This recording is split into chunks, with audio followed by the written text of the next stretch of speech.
Okay. So we're back. Okay, thank you. Yalah tu Izzat dah duduk diam-diam. Okay, so this is topic 8. Okay, process costing.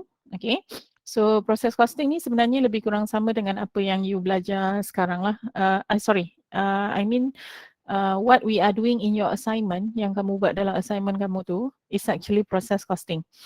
Di mana kita keluarkan produk yang seragam, okay, dan kita akan kira costing dia bermula daripada awal tahun perakaunan towards the end of your accounting period. That means for one whole year, kita akan buat costing berdasarkan pengeluaran produk yang seragam tadi tu. Okay, so that is actually process costing. Dia berbeza dengan job order costing sebab job order costing ni dia sama juga, dia produce produk. Okay, cuma produk tu varies lah, dia ada variety, pelbagai sebab setiap satu pesanan yang diterima from your client or your customer, dia ada dia punya special characteristic. Dia sebab dia custom kan, dia berdasarkan tempahan. So produk yang dikeluarkan tidak sama antara satu sama lain. So the way you calculate the costing for job order tak sama dengan proses. Proses costing ni kita kira sekali je costing dia. So you don't have to prepare the macam untuk job order costing, you need to do the job cost sheet untuk kira cost setiap satu kerja. Okay, so bila ada banyak kerja, that means you have a lot of job cost sheet. Okay, berbeza dengan proses costing ni sebab kita kira costing tu sekali je. Sekiranya tidak ada perubahan harga dalam your direct materials, your direct labor and whatsoever, kita akan kekal gunakan jumlah kos yang sama throughout the year lah. That means for one whole year you akan guna costing yang sama. So kita akan buat dia punya pengiraan kos tu sekali saja. Okay, and cara kita nak kira tu pun ada sedikit perbezaan lah sebab report tu tidak dibuat dalam bentuk job cost sheet. We have a different form of documentation for process costing. Okay, so untuk process costing nanti kita akan ada equivalent units and then we akan kira calculations, we'll calculate lah the product cost per unit. This is actually apa yang kita buat sebenarnya dalam assignment. Okay, sebab tu saya nak ajar cepat sikit sebab bila you belajar topic 2 and then you are supposed to calculate the costing, ada pelajar yang macam blur-blur, macam tak faham kenapa awak nak kena buat macam ni untuk kira cost produk sedangkan you tak belajar lagi benda tu. So bila kita dah masuk topic 7, topic 8, actually benda tu related lah. Okay, so you mean like you can get the idea of it, boleh faham. Okay, kenapa awak kira WIP tu macam tu, kenapa you kira the beginning inventory macam tu. Okay, so kalau you tengok dekat sini 8.4 tu the calculation for product cost per unit. Besides calculating the cost per unit, kita boleh tengok lah, okay, macam mana cara kita nak bezakan pengiraan cost tu bergantung kepada how the direct material is added to the process. Okay, alright, so nanti kita akan kira juga cost of finished units. Cost of finished units is actually completed units. Dia bukan finished goods. Okay, finished units dengan finished goods tak sama. Finished units ni, some books they are using the terms completed unit. Completed units tu maksudnya dia belum siap sepenuhnya tapi di department tu dia dah siap. And dia akan ditransfer ke department yang lain. Kalau finished goods, that means dia dah jadi barang siap dan sedia untuk dijual. That's a different thing. So that will be a different inventory. Okay, so nanti kita akan tengok transferred in cost, the production cost report and also the journal entries. Okay, so kalau untuk job order costing, kita akan buat job cost sheet. Okay, tapi untuk process costing, kita akan guna 8.7 which is the production cost report. Okay, cuma production cost report ni kita tak buat kerap sebab costing tu akan sama, cuma dia jadi susah sikit sebab each department will have its own production cost report. So kalau contoh your kilang ada 8 department, that means you will have 8 different production cost report. So masa exam pun macam tu. Tapi untuk exam kita tak adalah buat sampai 8 department sebab kalau saya buat soalan dan saya ada 8 department, saya suruh you sediakan production cost report malam tu nanti baru you habis jawab exam. Okay, so maximum lah for exam dia akan keluar hingga 2 department saja. Which is still 2 department pun sangat berat sebab ada banyak benda yang you kena prepare dalam production cost report tu. Nanti you flip through your notes, you boleh tengok lah. Okay, and then kita ada journal entries. Alright, cuma journal entries dalam topic 8 dia lebih ringan berbanding topic 7. Topik 7 ni, dia punya journal tu panjang sebab proses tu you akan buat daripada mentah sampai siap sepenuhnya dan dijual. Okay, whereas untuk proses costing ni, sebab proses costing ni is a loop, dia kitaran. So dia akan sentiasa proses. So dia belum berhenti, dia tidak akan berhenti sehinggalah awak tutup account. So dia punya journal tu dia tak complete lah. Sebab kalau complete you kena tunggu sampai hujung. Which is actually ada banyak lagi benda you nak kena buat kan. So dia akan buat go by department lah. So the journal is slightly easier compared to topic 7. Okay. Alright. So this is definition of process costing. Okay. Sebenarnya kalau kita tengok produk yang dikeluarkan, kita boleh kenal pastilah whether it's process costing ataupun job order. Okay, so process costing ni selalunya kita kaitkan dengan mass production. Okay, mass produce. Mass produce ni meaning kita keluarkan barang dalam kuantiti yang sangat banyak in a continuous sequences of steps. Okay, sebab tu dia dipanggil proses. Sebab dia buat daripada masukkan tepung, masukkan gula, kacau, masuk sini, masuk situ. So dia mesti follow the steps. So that is why we call it process costing. Okay, so process costing ni selalunya melibatkan industri yang produce large number of identical units. Identical units maksudnya barang tu seragam. Kalau dikeluarkan sardin dalam tin, so sardin dalam tin lah dia akan keluar sepanjang-panjang. You akan tengok dekat mesin tu dia akan pusing tin sardin je. Okay, so you tak boleh nak differentiate the product yang you buat sebab semua seragam sama. Tin dia merah macam tu, itulah gambar depan dia, itulah isi kandungan barang dia, semua sama. Okay, kalau job order costing, kek yang saya tempah takkan sama dengan kek yang orang lain tempah sebab I ada my own spec untuk tempahan tadi. Okay, so proses job order costing lain. Alright, so kalau you tengok dekat sini, most companies yang buat production dekat luar tu like petroleums, food, beverage, pharmaceutical, chemical industries, dia selalunya akan buat proses costing lah sebab dia produce identical large number of product. Okay, alright, ini karakteristik. Okay, kalau job order, the product is heterogeneous. Heterogeneous maksudnya lain-lain kan. Walaupun kalau kata buat kek, memang dia buat kek. Tapi kek birthday orang A takkan sama dengan tempahan kek orang B. Contoh. Okay. Tapi kalau process costing, the product are homogeneous. Homogeneous that means similar, sama. Kalau you pergi kat kedai, you tengok Coco Crunch, di mana-mana pun Coco Crunch itulah rupa dia. So the production is actually a process costing sebab dia produce a similar type of products. Okay, so normally kita akan tengok banyak lah antaranya food and beverage lah. Food and beverage yang paling banyak sekali dalam proses costing ni sebab contoh kalau minyak masak, semua orang akan keluarkan minyak masak bentuk yang sama. Okay, kalau beras itulah beras dia. Alright, okay, and then macam mana kita kira cost? Kalau job order costing, you kira cost ikut jobs. So job 1 to 3 dia akan kira satu siap, itulah cost dia. So bila dia ada tempahan lain, kita akan kira lagi sekali. Okay, tapi untuk process costing, we go by department. Okay, we go by department, we only calculate once provided there are no changes on the price of your direct materials or your direct labor rates and whatsoever lah. Okay, so kita akan kira untuk proses, so contoh you have processing department, so I akan kira cost untuk processing department tu, saya akan kira sekali je. So itulah cost yang kita akan guna sampai hujung tahun.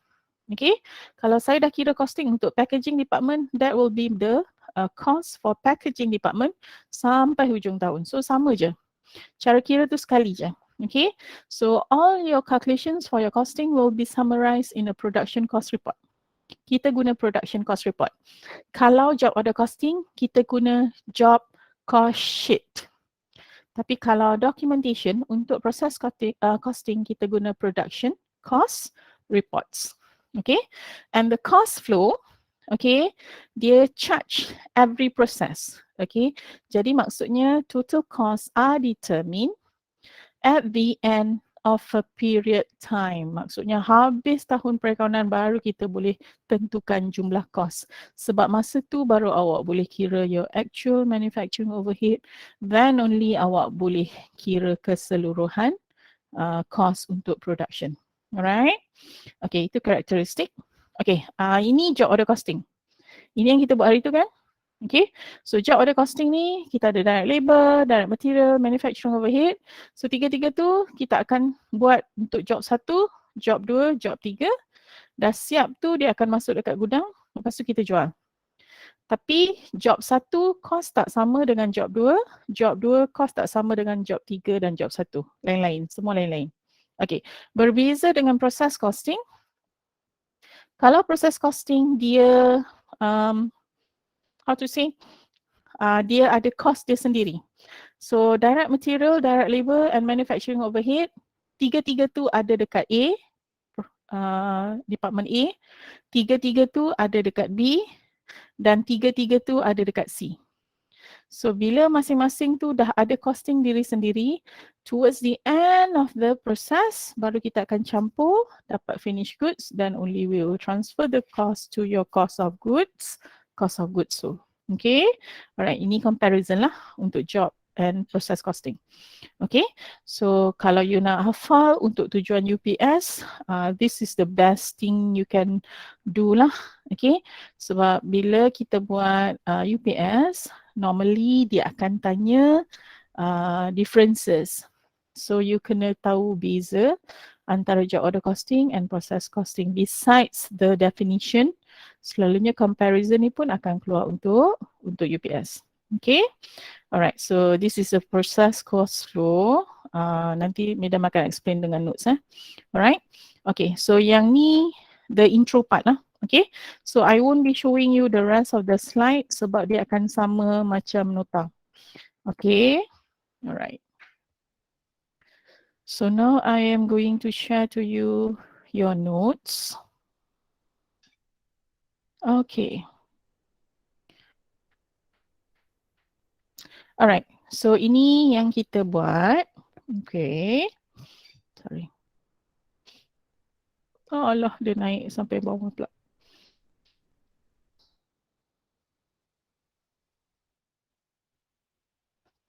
Okay. Hold on.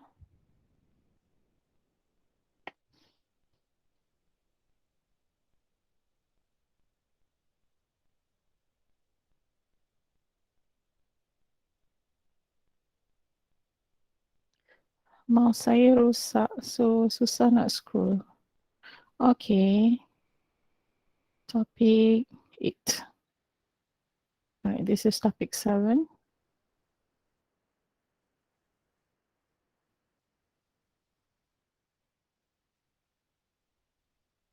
Okay. Okay, 3 kali okay tak sampai juga madam ni.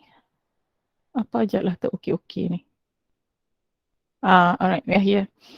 Okay, so yang ini dia punya learning outcomes. Yang ni I dah explain. Okay, so this is a definition. Okay, so macam madam cakap tadi. Alright, it's actually a system.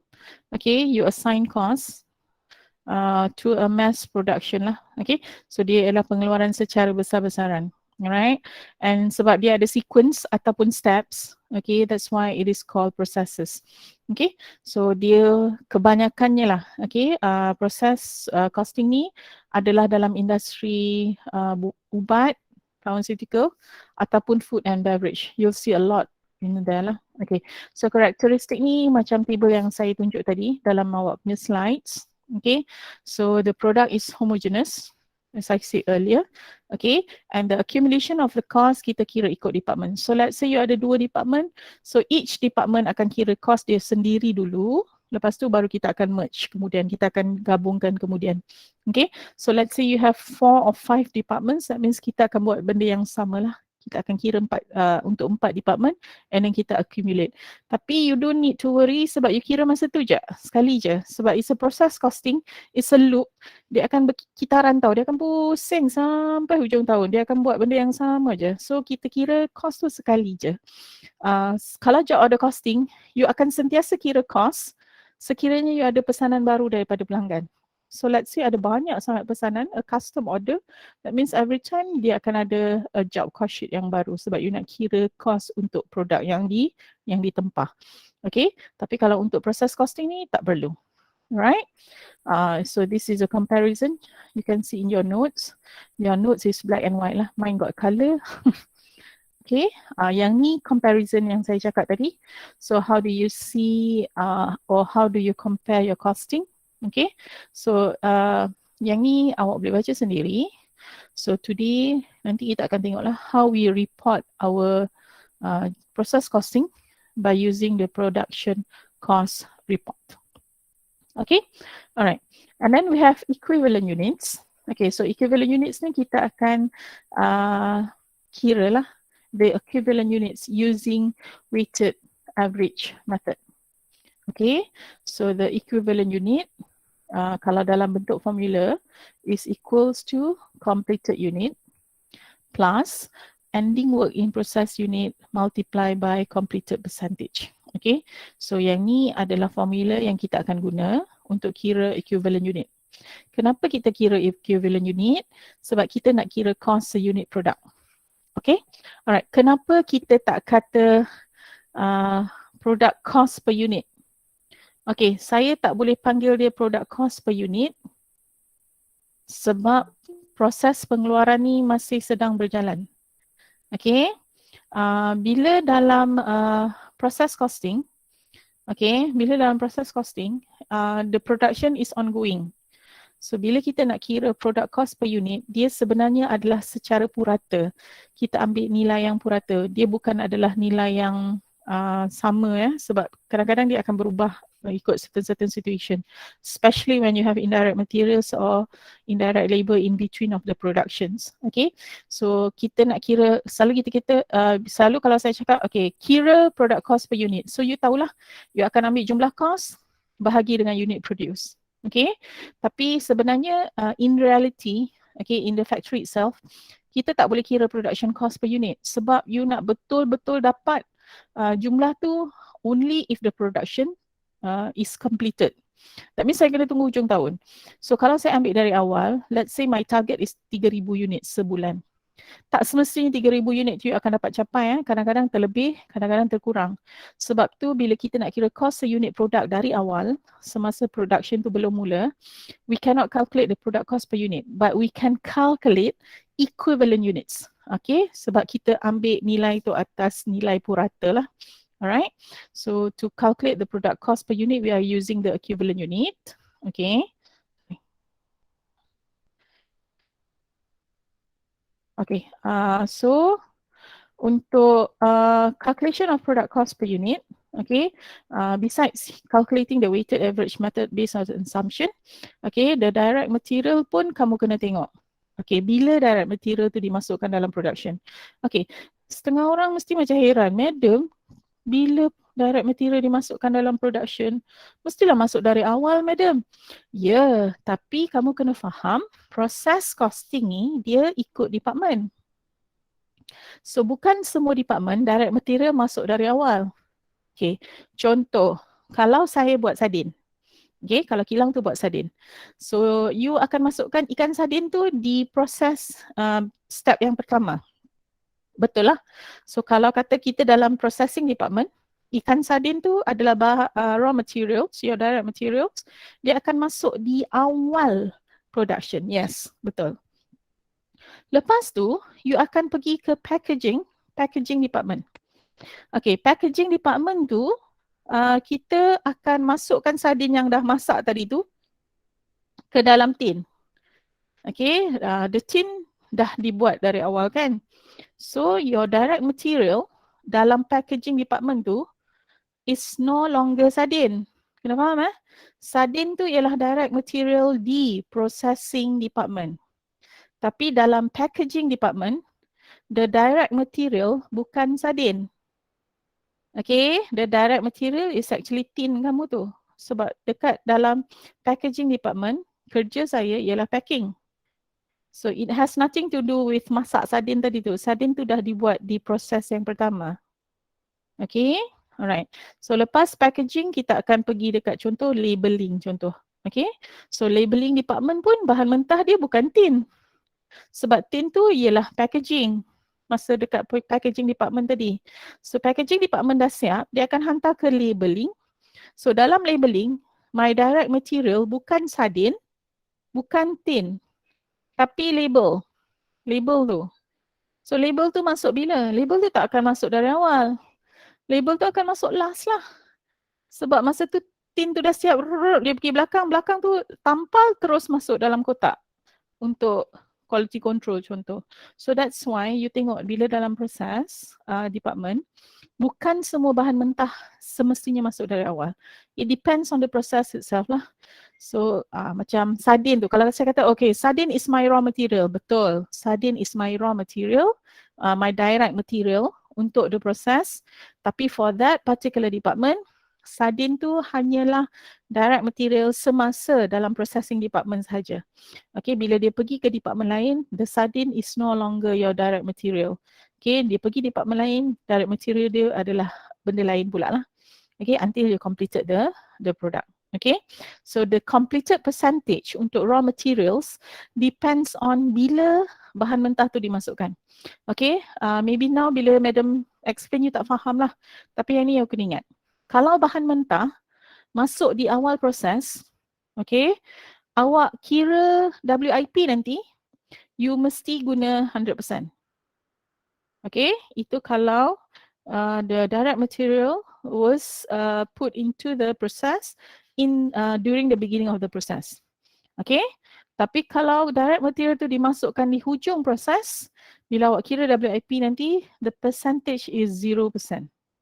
Okay, dan kalau awak dapat soalan nanti dia kata the direct material is added into the production process uniformly. 20% uniformly in each level at the rate of 20%. So maksudnya yang itu kita akan ikut kehendak soalan. Okay, I cerita sekarang yang tak faham, nanti tengok soalan you faham lah. Alright, so yang ni awak kena faham betul-betul sebab dalam soalan kalau dia dah bagi percentage kita terus ambil.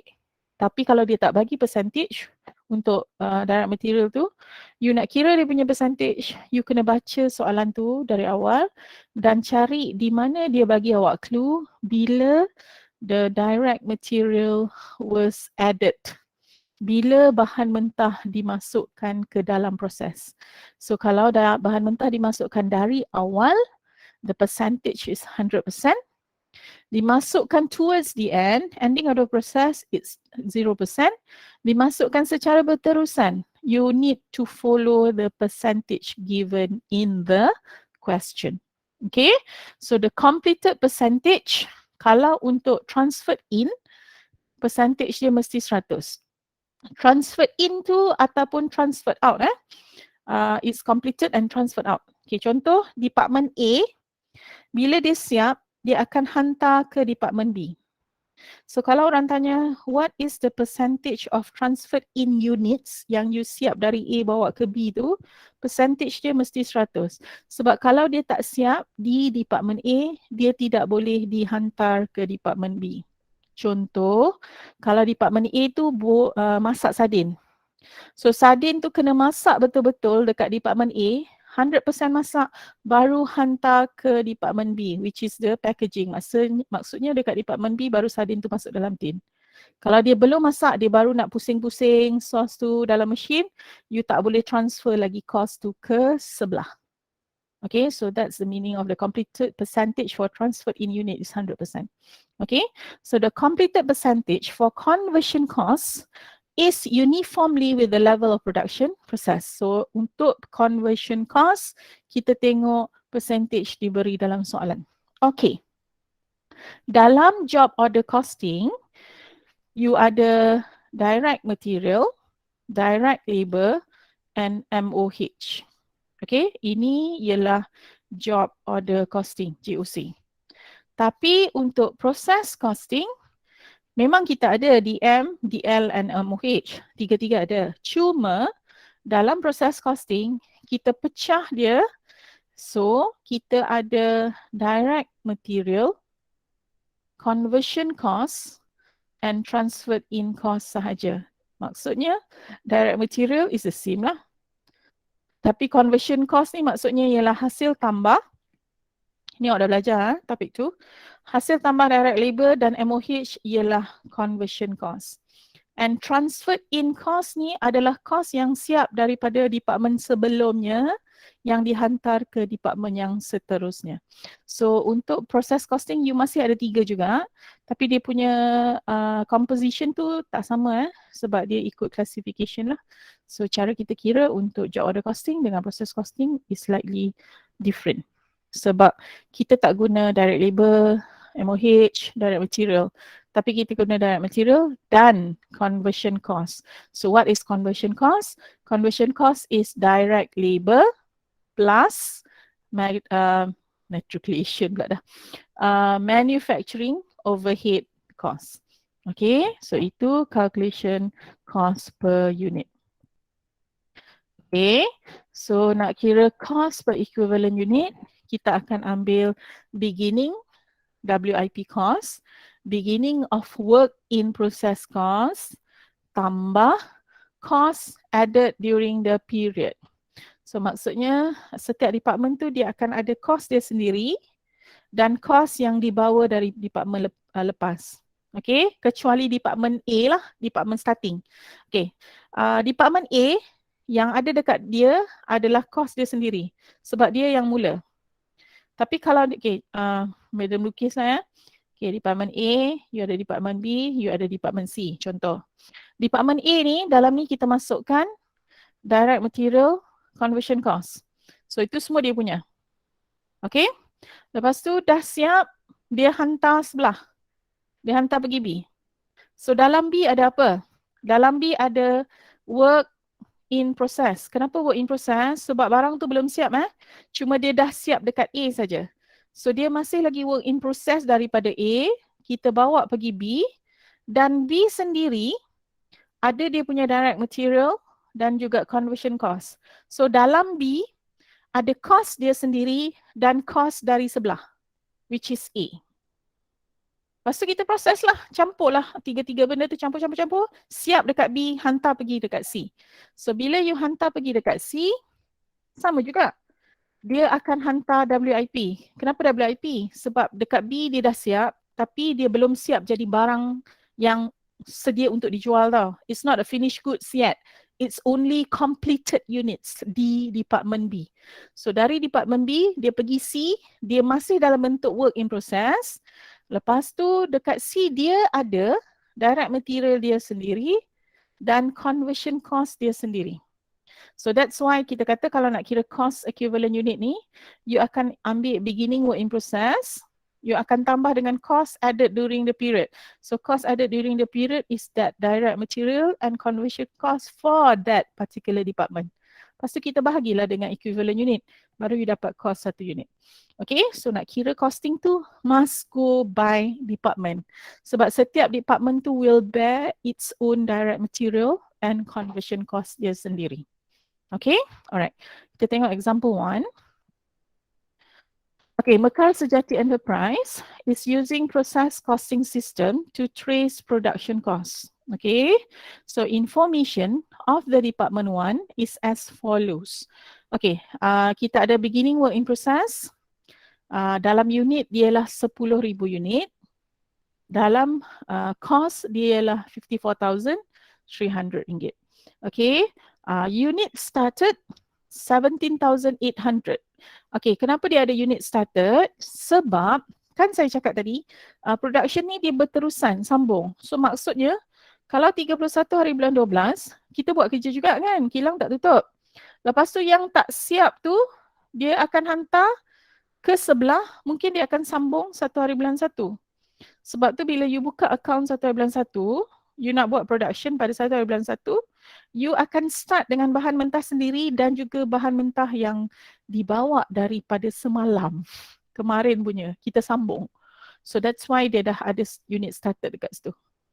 Okay, so cost added during the period maksudnya kalau saya buat production 1 hari bulan, saya akan guna costing pada 1 hari bulan will be cost dari kemarin yang tak siap, yang I kena sambung hari ni, dan direct material and convention cost yang ditambah pada 1 hari bulan.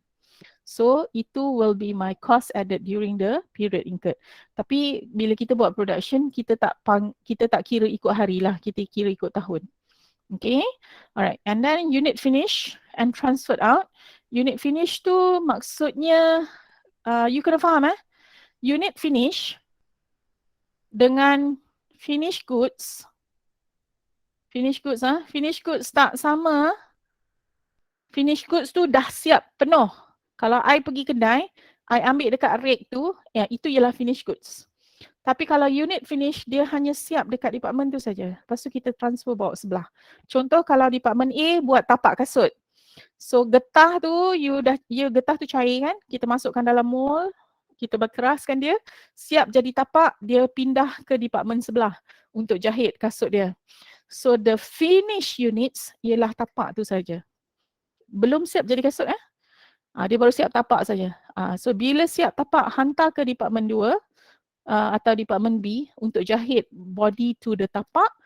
So yang kita bawa ke department B is the finish units dari A. So it's not finished goods yet. Belum siap, cuma siap di tapak sahaja. Sebab proses dekat A ialah buat tapak. Okay? Okay, and ending work in process is 7,600 unit. Okay, that is actually 40% complete.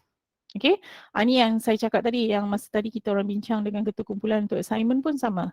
Sebab kadang-kadang kita target 1 hari boleh siap 2,000. Tapi mungkin ada masalah, so dia tak boleh siap sepenuhnya. So bila dia tak siap sepenuhnya, apa yang kita kena sambung esok daripada kerja semalam tu is considered beginning WIP untuk hari ni, tapi kalau yesterday it was ending WIP untuk dia. Alright, okay, so now I nak kira equivalent unit, cost for equivalent unit, and then saya nak kira cost of finished units, and then saya nak kira cost of ending work in process.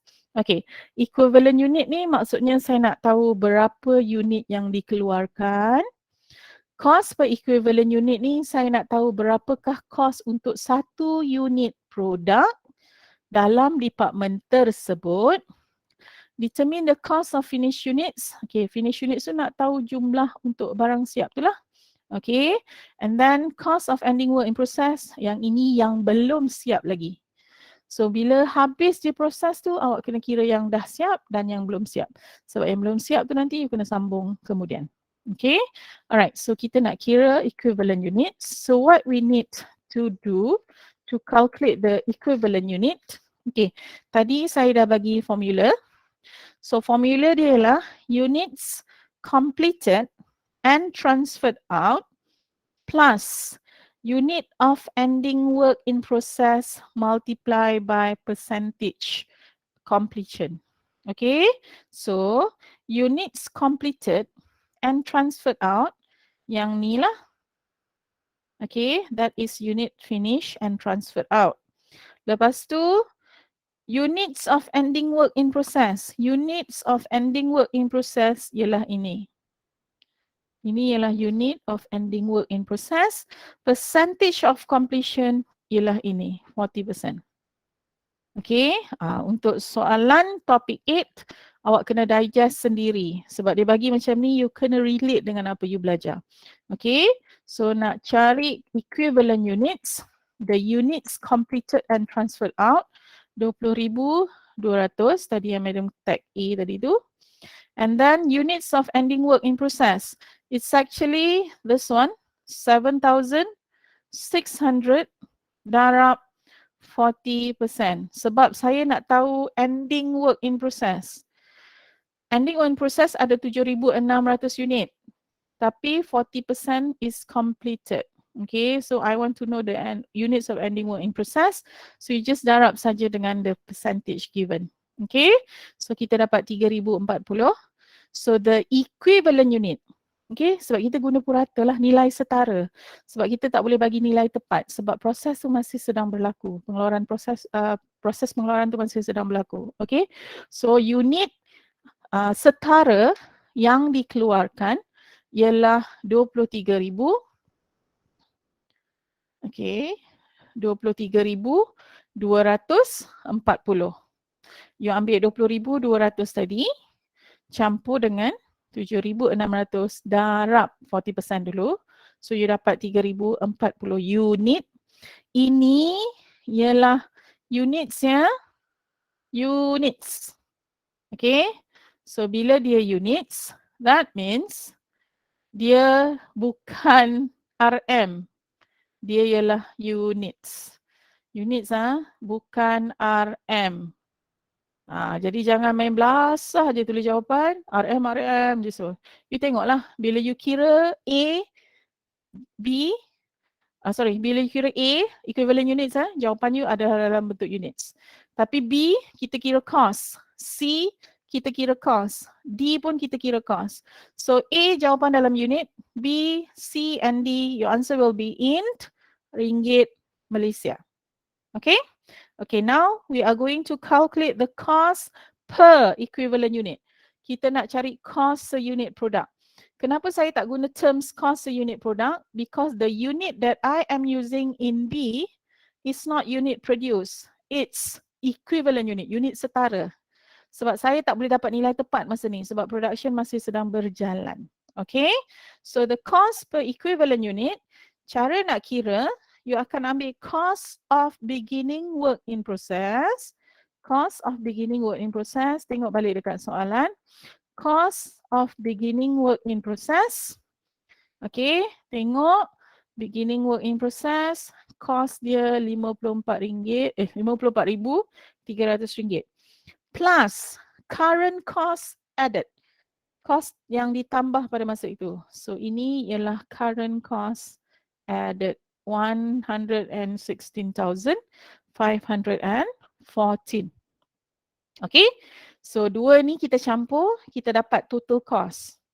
Tapi saya nak cari cost seunit. That means I akan bahagi dengan equivalent unit yang saya kira di A tadi. Okay, so A tadi you dapat 23,240.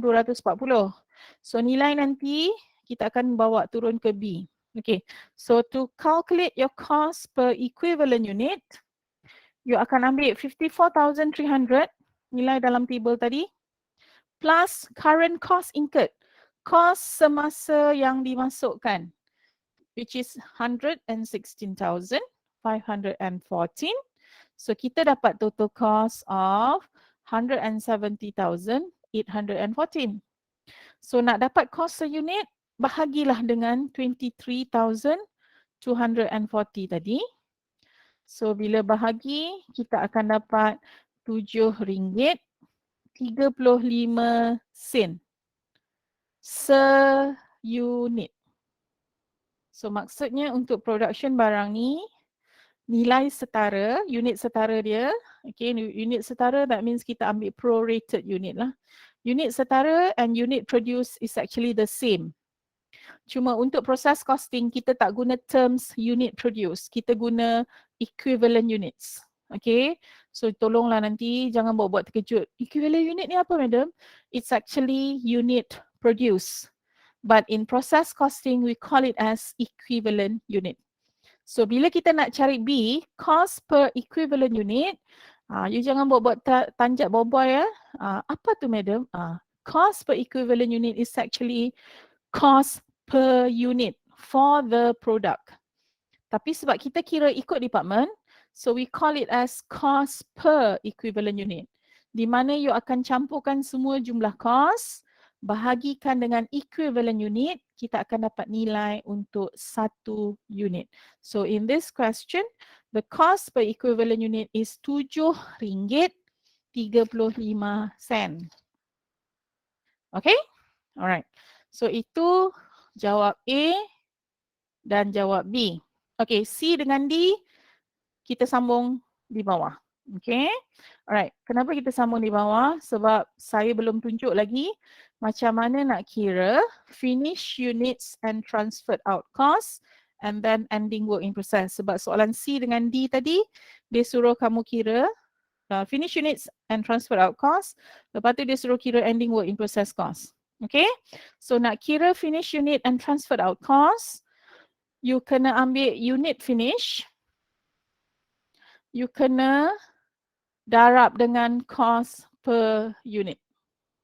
Okay, so cost per unit kalau awak kira tadi, kita dah dapat RM7.35.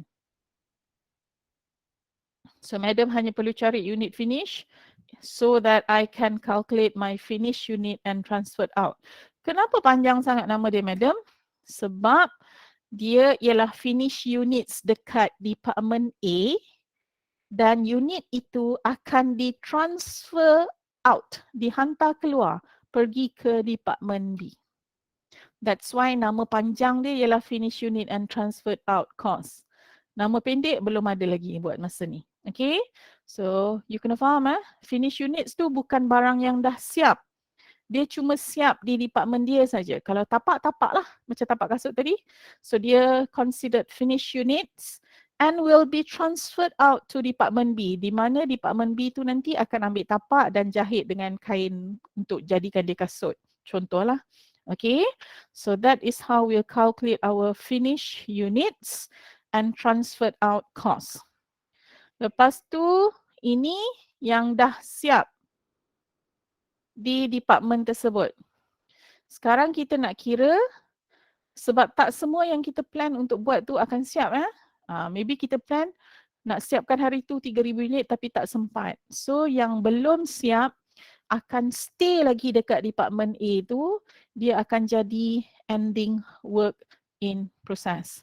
So actually apa yang kita kira daripada A, B, C and D nanti dalam soalan example 1 ni is actually for one department sahaja. So bila saya pergi ke department B, I will continue the cycle, ulang balik proses yang sama sebab department B ada costing dia sendiri juga. Okay, so in order to calculate the ending work in process cost, kita akan ambil ending, units ending WIP, kita akan darab dengan percentage of completion and you akan darab dengan cost per unit. Cost per unit ni samalah dengan yang awak kira tadi, which is RM7.35. Okay, so I boleh sambung lah daripada example 1 tadi. Okay, so we are using the same information in example 1. So kita akan determine the cost of finished units and then kita akan calculate the cost of ending work in process. Okay, cost of finished units, awak kena cari dulu berapa finished units. So kalau tengok dalam soalan tadi, your finished units ialah 20,200 unit. Yang ni, this is your finished units. Okay, lepas tu your ending work in process unit, yang ini 7,600. Alright. Okay, so maklumat ni madam akan bawa ke example 2. So nak kira cost of finished units, kita akan ambil units finish tadi, 20,200 units. Kita akan multiply dengan RM7.35. Yang ini yang awak kira dekat B dalam example 1. Okay, so the cost per equivalent unit tadi tu ialah RM7.35. You darab dengan unit yang dah siap di department A, you are able to get the cost of finished unit, which is 148,470. Okay, and then kita akan kira cost of ending work in process. So cost of ending work in process ni, kita akan ambil 7,600 tadi, unit dia. Tapi you kena darab dengan percentage of completion kan. So percentage dia ialah 40%. So kita akan dapat 3,040 unit. darab dengan RM7.35. So the cost per equivalent unit is 22,344. Okay, so itu untuk kira cost of ending work in process. Okay, alright, so untuk 8.6, right, kita akan tengok transfer in cost. Okay, and then we will explain the concept of transfer in cost from previous department. Okay, apa yang awak perlu faham untuk 8.6 ni, you kena faham yang dalam table ni, yang dalam kotak ni. Okay, units completed and transferred out of department 1, dia pergi dekat department 2, dia akan jadi unit started. Kena faham Dia dah siap dekat department 1, kita hantar pergi department 2. Dekat department 2, dia bukan lagi units completed and transferred out. Di department 2, dia tukar nama. Dia jadi unit started. Okay, alright. Yang kedua, this is one Yang kedua, completion percentage for transferred into ialah 100%. Maksudnya, yang dari A tadi, department 1 tadi, you bawa pergi ke department 2, kalau orang tanya, what's the percentage of a transferred out unit? The percentage is 100%. Sebab kalau dia tak siap dekat department 1, kita tak boleh hantar dia dekat department 2. Okay, alright. And then number 3, the completed and transferred out cost for department 1. Okay, ini cost Tadi ni unit. Nombor 1 ni unit. Nombor 3 ni cost. Completed and transferred out cost untuk department 1, dia pergi dekat department 2, dia akan jadi transferred in cost. So from department 1, it is called transferred out. Dekat department 2, dia akan jadi transferred in lah. Dia dimasuk. Dihantar keluar, dihantar masuk. Okay, tu dalam bahasa Melayu dia lah. This is in English. Okay, alright. So, untuk hari ni, Madam touch yang ni saja sebab I want you to see the how to say, I want you to see the flow, macam mana cara kita kira equivalent unit, cost per equivalent unit, cost of transfer, cost of completed unit and transferred out, and then cost of work in process dalam sesuatu department. Okay, yang ni kita kira loose lagi kita kira one-one. Kita belum buat report lagi. Okay, sebab nanti bila kita buat report, report dia macam ni lah. Report dia macam ni. Ada dalam nota awak. Okay, kalau dalam exam pun awak kena buat report yang macam tu, kotak buat sendiri. Okay, so yang tu saya takkan ajar hari ni lah. Sebab saya tahu awak pun tak akan boleh digest dalam masa sejam, memang tak sempat. Sebab now sekarang dah pukul 3. Kalau I continue with the second part of the question, nanti awak pening. Okay, so madam stop dekat sini dulu untuk hari ni. Alright, so I just showed you the examples. Kira loose dulu satu-satu. So tomorrow kita akan continue with the production cost report. So yang awak kira satu-satu ni, esok kita akan guna maklumat yang sama, tapi kita buat dalam bentuk production cost report. Okay? Boleh? So you ada masa sejam ni, bolehlah bincang dengan kumpulan kalau nak siapkan assignment sebab ada draft lagi yang perlu dihantar hari ni dan juga esok. Okay? Alright. So sekejap lagi saya bagi link untuk attendance. Okay?